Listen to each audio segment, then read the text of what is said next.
Hello friends, नमस्कार। मैं हूं ब्रजेश कुमार और मेरे यूट्यूब चैनल पर आपका स्वागत है। ये जो टॉपिक है फ्रांसीसी क्रांति, ये सभी एग्ज़ामों के लिए बहुत ही इम्पोर्टेंट है और मैंने इस वीडियो को बहुत ही इम्पोर्टेंट क्वेश्चनों के साथ बनाया हुआ है। आप इस वीडियो को अंत तक देखें जिससे आपको भावी एग्ज़ामों में किसी प्रकार कोई दिक्कत न हो। फ्रांसीसी क्रांति, मैंने इस वाइट बोर्ड में कुछ तथ्य लिखे हुए हैं, हम उनकी व्याख्या कर लें क्योंकि इस तथ्य से ही एक दो प्रश्न आपके ज़रूर मिलेंगे और ज़रूर आएंगे। पूर्वो राजवंश, इन्हें पूर्वो राजवंश क्यों कहते हैं? इन्हें पूर्वो राजवंश इसलिए कहते हैं क्योंकि यह फ्रांस में बहुत से हज़ारों वर्ष पहले बर्बर और जंगली जनजाति यहाँ पर रहा करती थी और उन्हीं का वहाँ पर शासन भी था। रोमन साम्राज्य ने यहाँ पर आक्रमण करके इन्हें अपने साम्राज्य में मिला लिया और फिर इन्हीं के वंशज रोमन साम्राज्य में बने रहे। इसके बाद जैसे ही फ्रांस रोमन साम्राज्य से अलग हुआ तो उन्हीं की शाखाओं ने यहाँ पर राज करना शुरू कर दिया, इसलिए उन बर्बर जनजातियों के आधार पर ही इसका नाम बूर्बो राजवंश पड़ा। सम्राट लुई तत्कालीन फ्रांसीसी क्रांति का एक निरंकुश शासक था जो बूर्बो वंश से रिलेटेड था। इसके बाद अगला लिखा हुआ है विचार, स्वतंत्रता, समानता, बंधुत्व। फ्रांस की क्रांति जितना शस्त्रों से भी लड़ी गई उतना विचारों से भी लड़ी गई। फ्रांस की क्रांति के ये विचार, स्वतंत्रता, समानता, बंधुत्व की ये भावना पूरे विश्व की एक शाश्वत देन है और फ्रांस के यही विचार दुनिया के बहुत से देशों में जहाँ पर निरंकुश राजतंत्र था वहाँ आज़ादी के लिए बड़ी प्रेरणा मिली इन विचारों से। अगला यहाँ पर जो तथ्य है, शासन का स्वरूप। फ्रांसीसी क्रांति के समय जो शासन का स्वरूप था वो था प्राचीन निरंकुश राजतंत्र। प्राचीन निरंकुश राजतंत्र, निरंकुश राजतंत्र ऐसी सरकारें होती हैं जिनकी शासन सत्ता पर किसी प्रकार का किसी का कोई नियंत्रण नहीं होता है और ये सरकारें अधिक केंद्रीकृत होती हैं, दमनकारी होती हैं और इन्हीं को ही इतिहासों में निरंकुश राजतंत्र कहा गया है। इसी तरह से लिखा हुआ है फ्रांसीसी समाज। तो फ्रांसीसी समाज स्टेट्स में बटे हुए थे जिनकी व्याख्या हम आगे करेंगे। और नीचे लिखा हुआ है स्टेट्स जनरल, ये फ्रांस की एक प्राचीन संसद थी जहाँ पर फ्रांस की शासन व्यवस्था के जो कानून होते थे, जो प्रस्ताव होते थे, वहाँ पर स्टेट्स जनरल में उनका अनुमोदन होता था।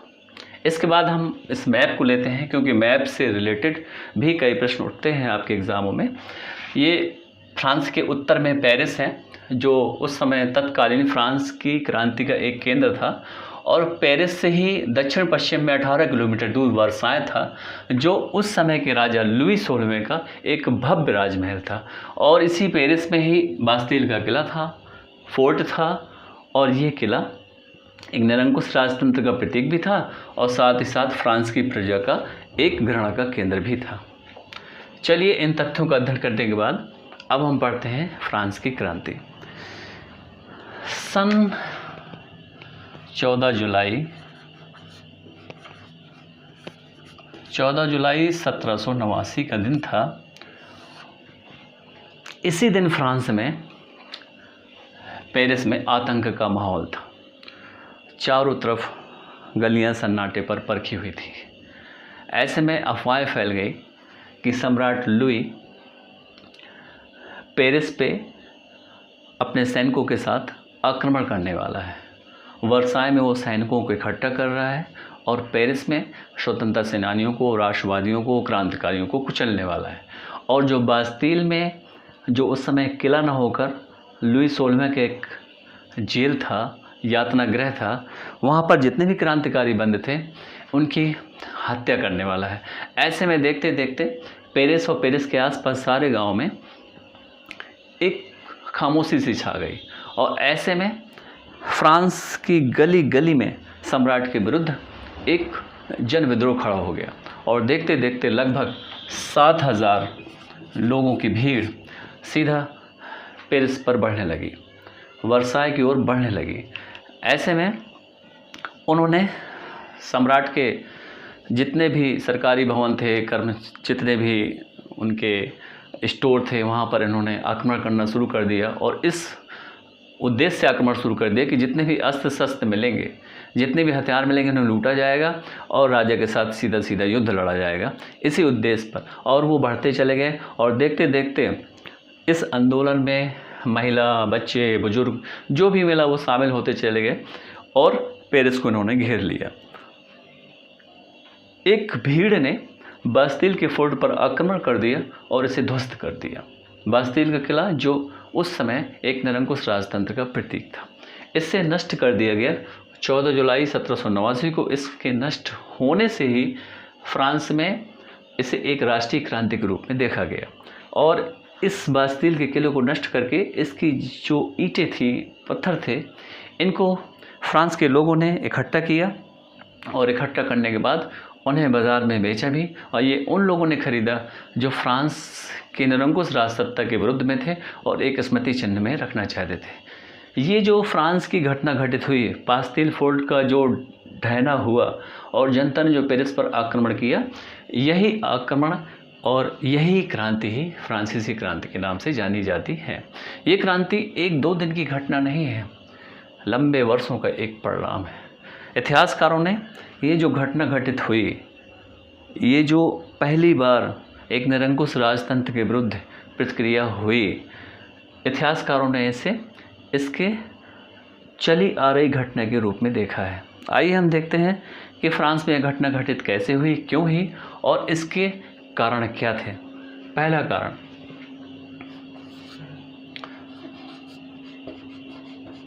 फ्रांसीसी समाज। पहला कारण में इतिहासकारों ने फ्रांसीसी समाज को लिया है। फ्रांसीसी समाज 3 स्टेट्स में बटे हुए थे। स्टेट्स उस समय की सामाजिक सत्ता और हैसियत को दिखाने की श्रेणियां होती थी, जो फ्रेंच में इसे 3 स्टेट्स कहा गया है। पहले नंबर पर पादरी वर्ग होते थे, दूसरे नंबर पर कुलीन वर्ग होते थे और तीसरे नंबर पर जनसाधारण वर्ग होते थे। फ्रांसीसी समाज में 3 स्टेट्स में पहला स्थान पादरी वर्गों का था। पादरी वर्ग बहुत ही ताकतवर होते थे, धन से अमीर होते थे, संपन्न होते थे, समृद्ध होते थे और साथ ही साथ समस्त भूमि का लगभग 20% हिस्सा या जागीर इनके अधीन होती थी।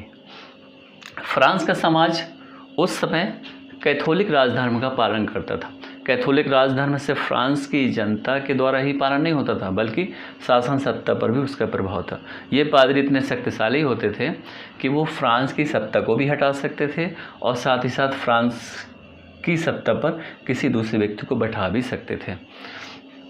इस तरह से ये पादरी वर्ग फ्रांसीसी समाज में पहला स्थान इन्हें मिला हुआ था और साथ ही साथ सम्राट की तरफ से पादरी वर्गों को विशेषाधिकार भी मिला हुआ था।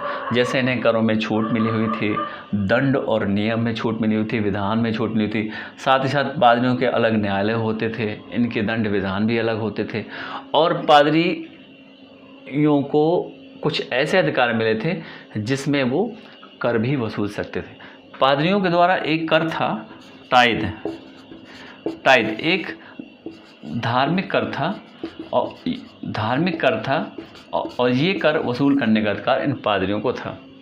ये कर राजस्व का 10% होता था और पादरी वर्गों का इस कर पर पूरा अधिकार होता था और वह इस कर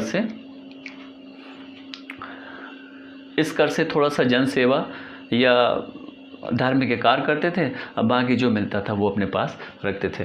पादरी वर्ग इतने संपन्न और इतने शक्तिशाली थे कि इतिहासकारों ने फ्रांस के चर्च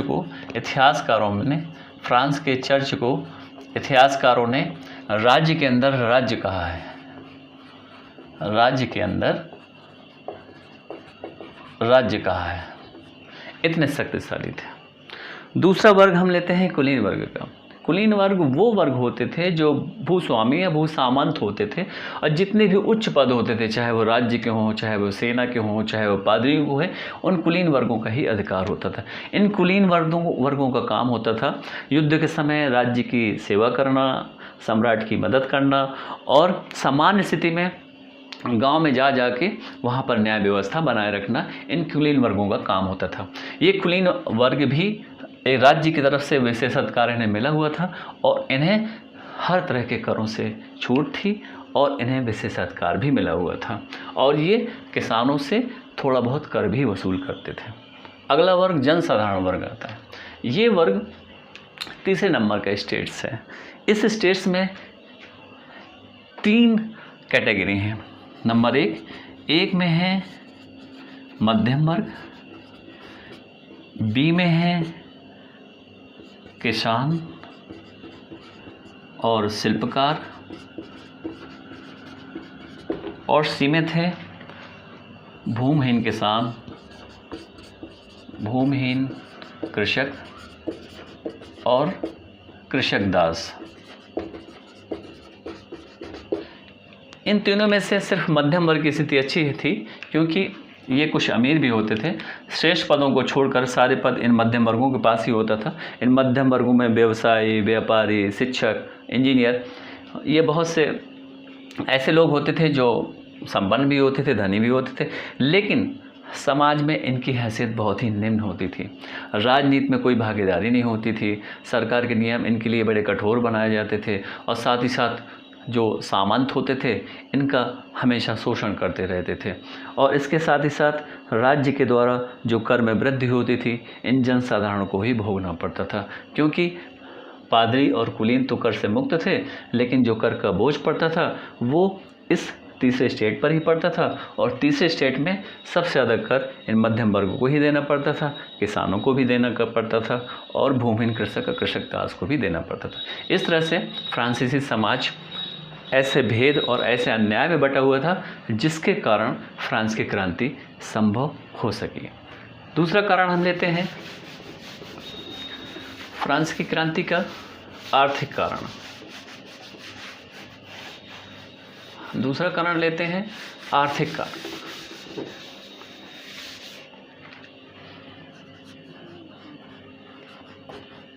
आर्थिक कारण को हम लेते हैं। सम्राट लुई 16वें के समय और उसके बाद जितने भी फ्रांस के राजा हुए, उनके खर्च अधिक थे, भोग विलासी जीवन था, और युद्ध में हमेशा संलग्न रहते थे। चाहे खुद का युद्ध हो, चाहे दूसरों का, हमेशा लड़ते रहते थे।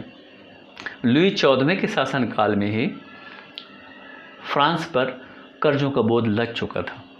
जब लुई 16वां शासक हुआ और ये फ्रांस की गद्दी पर बैठा, तो उस समय फ्रांस पर 10 अरब लिब्रे का कर्ज था। ये लिब्रे उस समय की फ्रांसीसी मुद्रा की इकाई थी, 10 अरब। और ये 10 अरब का जो कर्ज था वो अमेरिका की आज़ादी की जो लड़ाई चल रही थी, उस पर सम्राट लुई ने अमेरिका के पक्ष में युद्ध लड़ा, और वहाँ पर इतना खर्च हुआ। और 2 अरब लिब्रे का कर्ज पहले से ही था। 2 अरब लिब्रे का कर्ज पहले से ही था। और इस तरह से एक तो फ्रांस कर्ज से लदा हुआ था, और दूसरा वर्साय में जो उसका राजमहल था वो भी भोग विलास से चल रहा था। सरकारी कर्मचारियों का वेतन का खर्च भी था। तो जितनी आय नहीं होती थी उतना इनका व्यय होता था, और इस तरह से खर्च अधिक थे, आय कम थी, और जिसके कारण फ्रांस लगातार दिवाली की स्थिति होता चला गया। फ्रांस में जो कर प्रणाली होती थी वो 2 तरह की थी, एक प्रत्यक्ष कर और दूसरा अप्रत्यक्ष कर। प्रत्यक्ष कर और अप्रत्यक्ष कर, इन दोनों करों से पादरी वर्ग और कुलीन वर्ग मुक्त थे, और इन्हें किसी भी तरह से कोई कर देना नहीं पड़ता था। जनसाधारण वर्ग पर इन प्रत्यक्ष और अप्रत्यक्ष करों का बोझ था। इसलिए जो आय प्राप्त होती थी वो आय इतनी अधिक नहीं थी कि शासन व्यवस्था आगे बढ़ सके, और इस तरह से फ्रांस लगातार कोष से रिक्त होता चला गया, और यही दिवालियापन फ्रांस की क्रांति का एक कारण बना। अगला कारण हम लेते हैं बौद्धिक चेतना।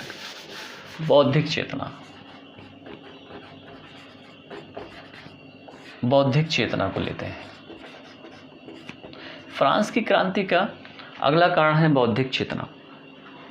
मैंने पहले ही बताया है कि फ्रांस की क्रांति जितना शस्त्रों से लड़ी गई, उतना विचारों से भी लड़ी गई, और ये विचार जो फ्रांस में प्रयोग किए गए वो एक फ्रांस की क्रांति का आधार बने।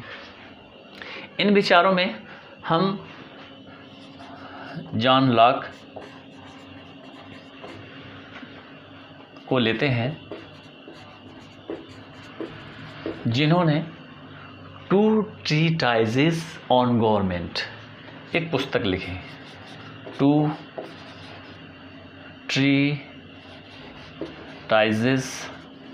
ऑन गवर्नमेंट, ये पुस्तक लिखी। हिंदी में हम कह सकते हैं शासन के 2 लेख। इस पुस्तक में जॉन लॉक ने उस समय के शासन व्यवस्था पर प्रहार किया और राज्य के दैवीय सिद्धांत और साथ साथ निरंकुश राजतंत्र का खंडन किया इस सिद्धांत, और इन्होंने कहा कि राज्य का स्वरूप लोकतांत्रिक होना चाहिए, निरंकुश नहीं होना चाहिए। इसके आगे बढ़ते हुए रूसो ने भी अपनी सोशल कॉन्ट्रैक्ट पर इस निरंकुश राजतंत्र के बारे में आगे बढ़ते हुए लिखा है कि प्रजा और प्रजा के प्रतिनिधियों के बीच जो सरकार का गठन हो या सरकार का निर्माण हो तो समझौते के आधार पर होना चाहिए, एक पक्षीय शासन व्यवस्था नहीं होनी चाहिए। इसी तरह से मॉन्टेस्क्यू ने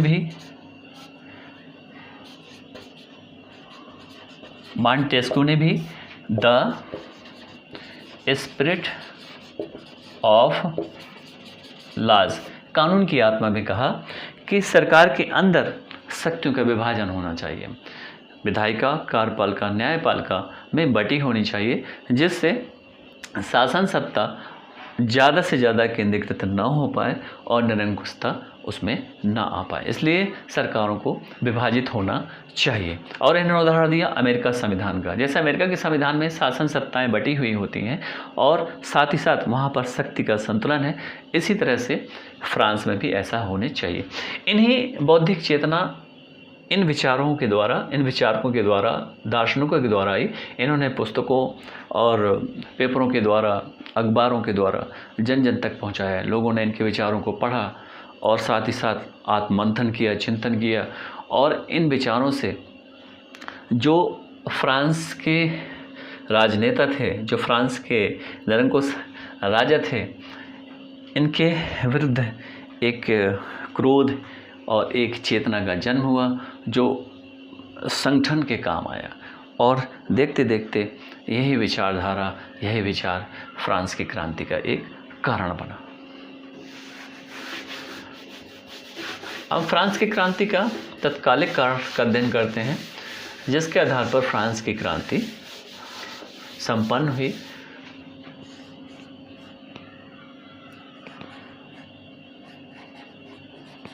तात्कालिक कारण को हम देखते हैं।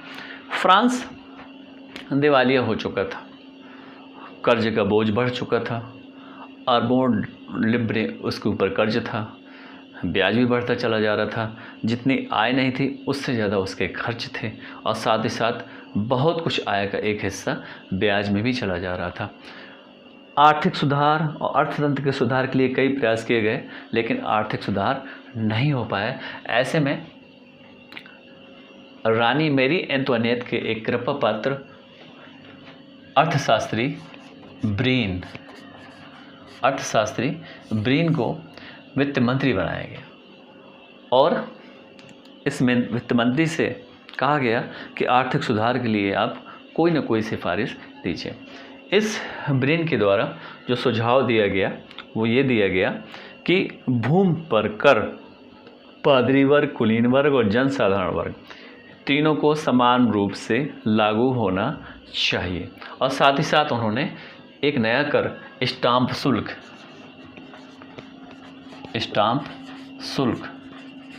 लगाने की बात कही।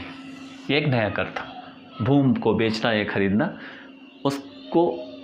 उस पर एक चार्ज या शुल्क देना पड़ता था, उसी को स्टाम्प शुल्क कहा गया है।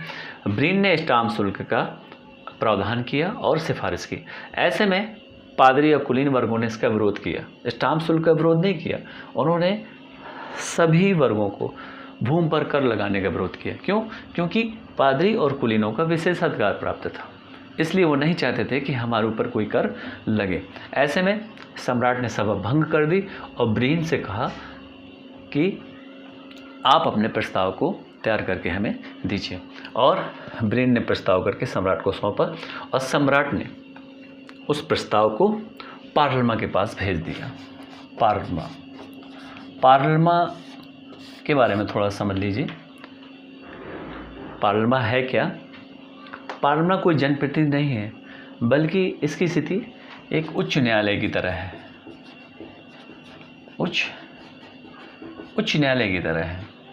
इसका काम ये होता था कि सम्राट के द्वारा कोई विधि पर अगर प्रस्ताव बनता था तो उस प्रस्ताव को इस पार्लमा के पास भेजा जाता था और ये पार्लमा उस विधि को पंजीकृत करती थी और पंजीकृत होने के बाद ही वो कानून का रूप लेती थी। क्योंकि 1614 ईस्वी से स्टेट जनरल की बैठक बंद हो चुकी थी और ऐसी कोई प्रतिनिधि सभा नहीं थी जो कानूनों का अनुमोदन करे। ऐसे में वह पार्लमा के पास ही जाता था। पार्लमा के जो न्यायाधीश होते थे वो कुलीन होते थे, ताकतवर होते थे और ये ज़रूरी नहीं होता था कि वह सम्राट के प्रस्तावों का अनुमोदन करे या पंजीकृत करें। ऐसे में जब ब्रीन के सुझावों को, उसके प्रस्तावों को पार्लमा के पास भेजा गया तो इस पेरिस की पार्लमा ने उस प्रस्ताव को वापस कर दिया, ठुकरा दिया। सम्राट ने ऐसे में पार्लमा को बंदी बना लिया। पार्लमा ने कहा कि नया कर लगाने का अधिकार स्टेट्स जनरल को है, सम्राट को नहीं। इसलिए ये कर जो नया लगाया गया है वो स्टेट जनरल के पास भेजा जाए और स्टेट जनरल के द्वारा ही उसे अनुमोदित किया जाए और उसकी तत्काल एक बैठक बुलाई जाए। ऐसे में राजा ने पार्लमा के आदेशों का पालन करना बंद कर दिया, उसका विरोध किया और उसके सदस्यों को बंदी बना लिया गया। लेकिन इस पार्लमा का समर्थन वहाँ की सेना और जनता दोनों ने मिलकर किया। सेना प्लस जनता दोनों ने मिलकर किया, इसका समर्थन किया। सेना ने भी कहा कि हाँ, विधियों का निर्माण स्टेट जनरल के द्वारा ही अनुमोदित होना चाहिए।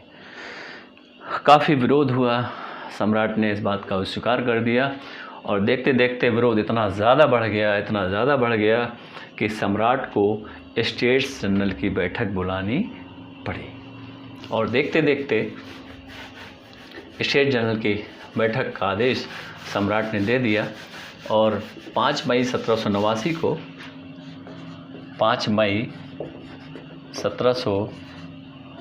को स्टेट जनरल की बैठक बुलाई गई। स्टेट जनरल फ्रांस की प्राचीन संसद होती थी जिसमें सम्राट के प्रस्ताव को कानून का रूप दिया जाता था, उसी को स्टेट जनरल कहा गया है। 1614 ईस्वी से इसकी कोई बैठक नहीं हुई थी। बैठक इसलिए नहीं हुई थी क्योंकि इतने निरंकुश राजा थे, उन्होंने कभी किसी प्रतिनिधि सभा या किसी भी संस्था को अपने से श्रेष्ठ माना ही नहीं। इसलिए उन्होंने उसे एक रद्दी में डाल दिया और कभी इसकी बैठक की ज़रूरत महसूस होने ही नहीं दी, क्योंकि सम्राट लुई स्वयं कहा करता था कि मेरी इच्छा ही कानून है, अर्थात मेरी इच्छाओं का पालन करिए, वही कानून है। और ऐसे में स्टेट जनरल की बैठक बुलाई गई और इस बैठक में प्रथम स्टेट, सेकेंड स्टेट और थर्ड स्टेट, तीनों स्टेट्स के प्रतिनिधि यहाँ पर भेजे गए और इन प्रतिनिधियों को भेजने का अधिकार सम्राट को था, समय देने का अधिकार, बैठक करने का अधिकार सम्राट को ही था। स्टेट जनरल की बैठक 5 मई 1789 को प्रारंभ हुई। इस स्टेट जनरल के नियम के अनुसार प्रत्येक वर्ग, प्रत्येक स्टेट एक मत दे सकता था। इस तरह से जब भी कोई सम्राट का प्रस्ताव आता था तो वो स्टेट जनरल में जैसे ही पहुंचता था वैसे वो पास हो जाता था। क्यों? क्योंकि 2:1 से उसे पास कर दिया जाता था। पादरी और कुलीन सम्राट के भक्त थे, सम्राट से उन्हें विशेष अधिकार मिले थे, इसलिए वो हमेशा सम्राट के पक्ष में मत देते थे। और जनसाधारण जो थे उनके मत का कोई महत्व ही नहीं था और इस तरह से 2-1 के अनुपात से विधेयक पास हो जाता था। जब स्टेट जनरल की बैठक बुलाई गई तो उसमें जनसाधारण के जो प्रतिनिधि थे उनकी संख्या 600 थी, कुलीन की 300 थी और पादरी की 300 थी। जनसाधारण का नेतृत्व मिराबियो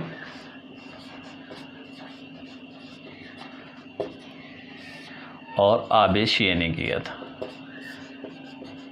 आबे सिए ने किया था। ये जनसाधारण के नेतृत्व करने में थे।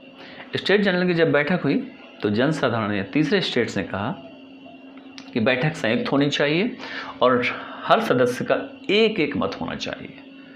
एक वर्ग का एक मत नहीं है बल्कि हर सदस्य का एक एक मत होना चाहिए और फिर उस विधेयक का बहुमत के आधार पर अनुमोदन होना चाहिए।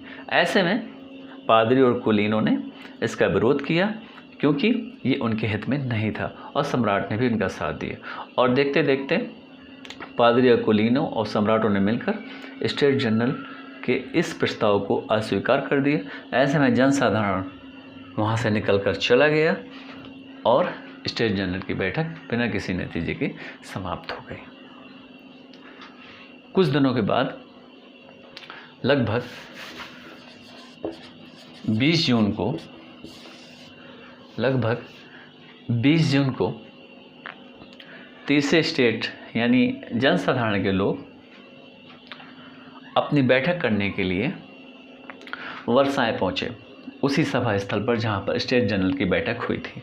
जैसे वहाँ पहुँचने ही वाले थे वैसे पादरी और कुलीनों ने सम्राट से कहा कि वहाँ पर कोई उचित कदम उठाइए। सम्राट ने वहाँ पर सेना लगा दी और सभा में उन्हें घुसने की अनुमति। जैसे ही तीसरे स्टेट्स के लोग प्रतिनिधि वहाँ पर पहुँचे वैसे ही देखा वहाँ पर सभा भवन बंद था। ऐसे में बड़े क्रुद्ध हुए, नाराज हुए, लेकिन सम्राट को उससे कोई लेना देना नहीं था क्योंकि उनकी बैठक उनके हित में नहीं थी। ऐसे में ही वर्साए के ठीक पास में एक टेनिस कोर्ट था। वहाँ पर इन लोगों ने बैठक की और वहीं पर बैठक करने में एक शपथ प्रस्ताव वहाँ पर लाया गया और वो शपथ प्रस्ताव मोनियार के द्वारा प्रस्तुत किया गया। वो शपथ प्रस्ताव को तीसरे स्टेट के सभी प्रतिनिधियों ने उसका समर्थन किया और टेनिस कोर्ट में शपथ ली गई कि जब तक सम्राट की शक्तियों को सीमित करने वाला संविधान नहीं बन जाता तब तक की असेंबली भंग नहीं होगी। और वहीं पर इन्होंने तीसरे स्टेट्स ने, जिसे हम जनसाधारण स्टेट्स के नाम से जानते हैं, तीसरे स्टेट्स ने वहाँ पर अपने आप को नेशनल असेंबली घोषित कर दी और शपथ ली कि जब तक सम्राट की शक्तियाँ को कम करने वाला संविधान नहीं बन जाता तब तक असेंबली भंग नहीं होगी और वहीं पर बैठ गए। ऐसे में काफ़ी प्रयास सम्राट का चलता रहा लेकिन वहाँ पर नहीं उठे। जन विद्रोह बढ़ता चला गया, बहुत से पादरी, बहुत से कुलीन भी इनके साथ होते चले गए और ऐसे में राजा को लगा कहीं ऐसा ना हो विद्रोह हो जाए जिससे प्रजा मेरा दमन कर दे या मेरी हत्या कर दे। ऐसे में राजा पर इतना दबाव बना तो राजा ने 27 जून को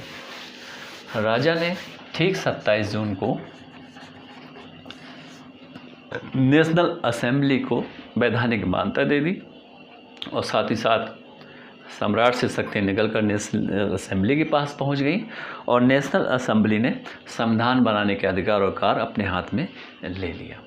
और ठीक 9 जुलाई को नेशनल असेंबली ने अपने आप को संविधान सभा घोषित कर दिया।